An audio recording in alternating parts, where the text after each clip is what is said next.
ሰላም አሁን በኢትዮጵያ ሰዓት አቆጣጠር ከሌሊቱ 7 ሰዓት ነው። ምን ወታ ይዣችሁ ልጅ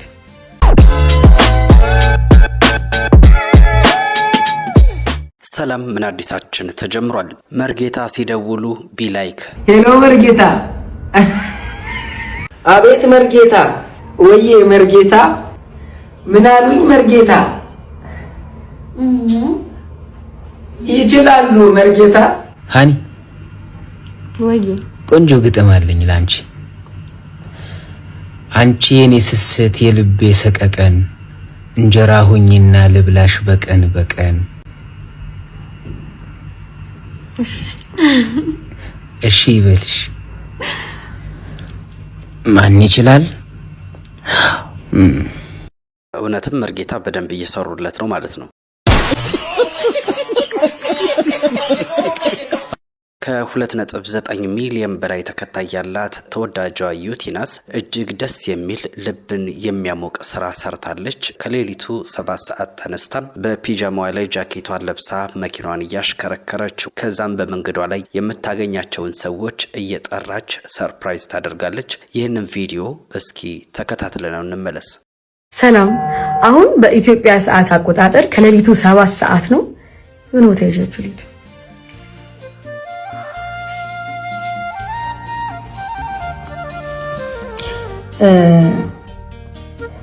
ተመልሼ እንደምወጣ ስላወኩኝ ይሄ ይናላልና ደረብ አድርጎ ብቻ መውጣት ነው። ትክክለኛ ስሙን አላውቅም፣ ግን በወሲብ ንግድ ላይ የተሰማሩ እህቶቼ 3 ወይ 4 ነው ለማሳረፍ ነው ማለት ስንት እንደሚከፈላቸው እንጠይቃቸዋለን። እሱን እንሰጣቸውና ወደ ቤታቸው እንሸኛቸዋለን።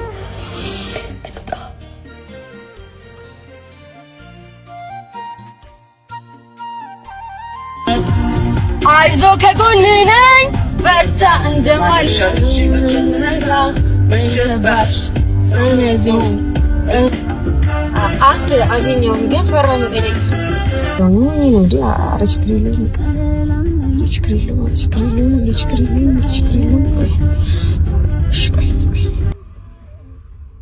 እንዴት ነሽ? ሰላም ነው አለሽ? ብርድ ነው አይደል? ላወራሽ ፈልጌ ነበረ። ዛሬ አሁን ስንት ነበረ የሚከፈልሽ? ዛሬ ቢያንስ አዳር ካገኘው 3000 2500 እውነት ጌታ። እሺ እጥፉን ልስጥሽና ወደ ቤት ትገቢያለሽ? ደስ ይለኛል እውነት ጌታ። ግን ትንሽ ታሪክሽን ብታወሪ ደስ ይለኝ። እንዴት ነሽ? ደህና ነሽ? አትፍሪ፣ ፈታ በይ እሺ። እንዴት ነው የመጣሽው ወደ አዲስ አበባ? ገጠመኝ ነው። ተወለድኩት ከፋ ነው፣ ቦንጋ ነኝ። የከፋ ልጅ ነኝ። አባቴ ጠጭ ነበርና ትንሽ አለመግባባት አለ። እናትም በጣም ነው የምወዳት ከማንም በላይ። ሌላ እህቶች ራሱ ለእናቴ እንደዚህ አይሳስ። እዚህ ቪዲዮ ላይ እኔ አንድ ልቤን የነካኝ ጉዳይ አለ። ምክንያቱም ልጆች በጠቅላላው ከቤታቸው ሊወጡበት የሚችለውና ከቤተሰብ ቁጥጥር ውጭ ሊሆኑበት የሚችሉት ምክንያት ቤተሰቦቻቸው መልካም ስነ ምግባር ከሌላቸው ወይንም ደግሞ እነሱን የማስተዳደር በፋይናንስም ይሁን በአስተዳደግ በስነ ምግባርም ይሁን የተሻሉ ሆነው ሳይገኙ ሲቀሩ ነው። እንግዲህ እህታችን እንደምታዩት አባቷ ጠጭ ነበረ። በዛ ምክንያት ወደ ሴት አዳሪነት ህይወት መጣለች ማለት ነው። እዚህ ዙሪያ ላይ እስኪ እናንተም የሚሰማችሁን ሀሳብ አስተያየታችሁን ጻፉልን። እንቀጥላለን። እኔ እናቴ በቃ የሷ ቀምስ ለኔ እንደ ብድ ልብስ ነው ይሆንና ከሷ ጋር እንድትሆን ወደ 9 ዓመት ልጅ ሆኜ ነው እሱን ከመገለው ብጠፋ ይሻላል ብዬ ጠፋሁ። መድራቸው ላይ ወድኩ። እንዲህ ያደረገ ያስቸገረኝ በቃ ምንድነው የሚሻለኝ? እንዴት ነው ጀምራለሁ ብዬ ከነ ድንግል ላይ ከነ ምኔ ሰጀመሩ ድንግል ነበር እውነት ጌታ ምስክሬ ደግሜ ማለት እና እንደዛ ነው። ይሄ ስራ ብቻ ነው የሰራሁት። አጋቢ ያለሽ አይደል ወደ ቤት? እግዚአብሔር ይመስገን እናታ ድንገ እሺ ደግሞ ከ2 ዓመት ከ3 ዓመት በኋላ አቆማለሁ። ወይ አላህ ይርዳሽ። የኔ መልካም እድል። እሺ በእና መልካም እድል። ሚዲያ ላይ ቢሆንም አስተምራለሁ። ደስ ይለኝ። መልካም እድል። አመሰግናለሁ። ማሪዬ ቻው። በቃ በጣም አመሰግናለሁ። እሺ እናትዬ። የኔ ቆንጆ ለአኖርሽ ነው። አሜን አሜን። እድሜና ጤና ጨምሮ ይስጥሽ። ጌታ ደግሞ ከፊትሽ ይቅደም ይዘላለን። ዝም ብዬ ሳስበው በፓርት ሊሆንብኝ ነውና ወይ ደግሞ በፓርት ከፋፍዬ ፖስተዋለሁ ኢንሻአላህ። አንድ አገኘው። እንዴት ነሽ? ሰላም ነው? ወዴት ነው?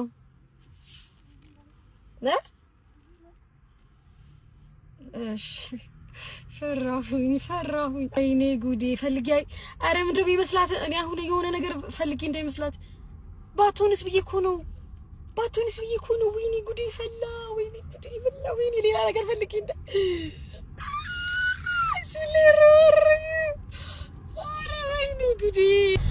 አንዳለች ነይ አንዴ። ፈራችኝ። ቪዲዮ ሲያዩ ፍሬ አይሆንም ብዙ ጊዜ። እንዴት ነሽ? ሰላም ነው አለው። ላናግርሽ ፈልጌ ነበር ወደ ቤት ብዬ ምናምን እና ፍቃደኛ ከሆንሽ ታሪክሽን ብሰማ ደስ ይለኛል። እኔ ለምቀረጽም በምላቃለሁ እና እኮ ካሜራው ወደ እኔ ነው። ወላሂ ታሪክሽን መስማት ብቻ ፈልጌ ነው። እኔ እሰጥሻለሁ፣ ከዛ ትገቢያለሽ ወደ ቤት።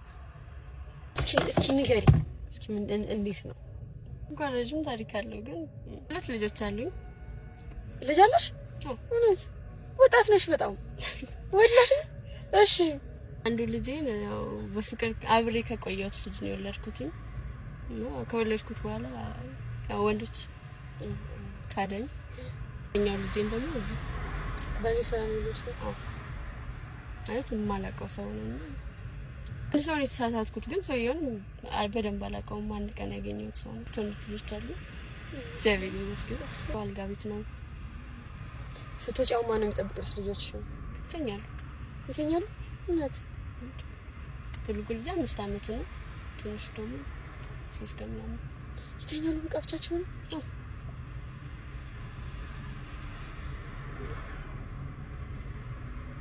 ይፋል አይደል? ሁሉ ነገር ላበጎ ነው አይደል? አልፋል። እዚህ አይቀጥልም ብዬ አስብ። ቅርብ ነው ቤትሽ? እዚህ ነው? እውነት? እስኪ ገቢና እቅፍ አድርጋቸው። እሺ መልካም እድል ነው። ዩቲ የሚገርም ቪዲዮ ነው የሰራችው። 2.9 ሚሊዮን ተከታይ ባለው አካውንቷ ትላንት ያስተላለፈችው መልእክት የብዙዎችንን ቀልብ ስቧል። በሌሊት 7 ሰዓት ወጣ እንግዲህ ሴት አዳሪዎችን በእለቱ ሊያገኙት የሚችሉትን ገንዘብ ከፍላ ወደ ቤታቸው እንዲመለሱ አድርጋለች። በዚህም በርካቶች እያመሰግኗት ይገኛሉ። እኛም እናመሰግናታለን። እናንተም እስኪ ሀሳብ አስተያየታችሁን በኮሜንት ግለጹ። እንቀጥላለን። የዘመናችን ሞቲቬሽን ላይክ አትችልም ብለው ከኋላ ያወሩብሃል። ብዙ ነገር እየሞከርክ አልሳካ ብለዋል። ግምታቸውም ቢሆንስ የምር ደደብ ብትሆንስ?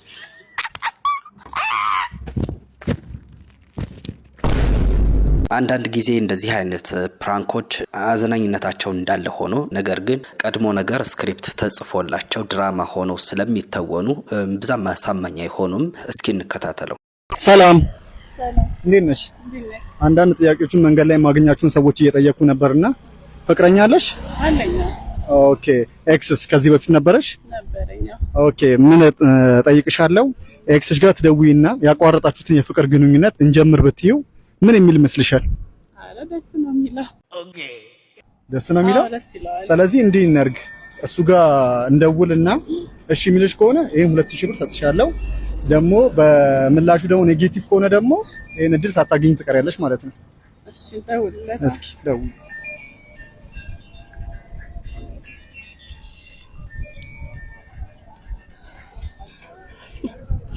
ቴሌፎኑ ለጊዜው አገልግሎት አይሰጥም። ሶሪ። ደግመሽ ደውይለት።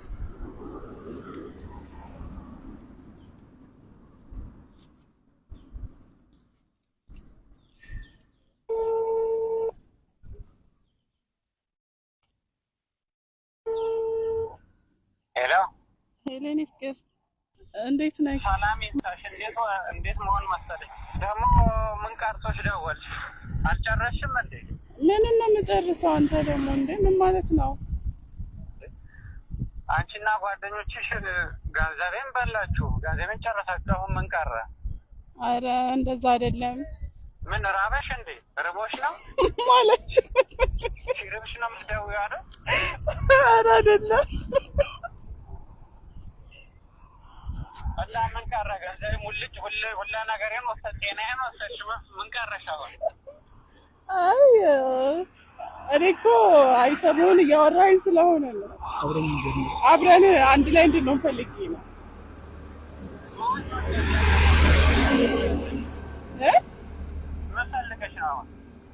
አብረን እንድንሆን ነው።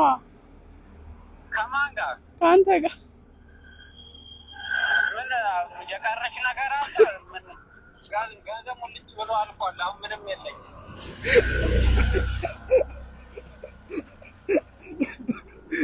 በቃ እድልሽ ሆኖ አላገኘሽም። አመሰግናለሁ።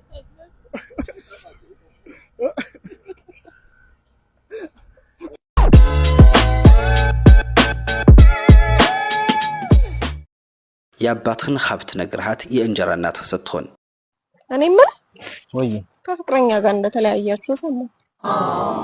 አዎ እባክሽ ምንም እንደምትፈልገኝ አይነት ወንድ ልሆንላት አልቻለም። ኧረ እባክህ ቆይ ለምን አባትህ ሀብታም እንደሆነ አልነገርካትም? እሱማ ነግሬያት አሁን የእንጀራ እናት ሆነች አይደል?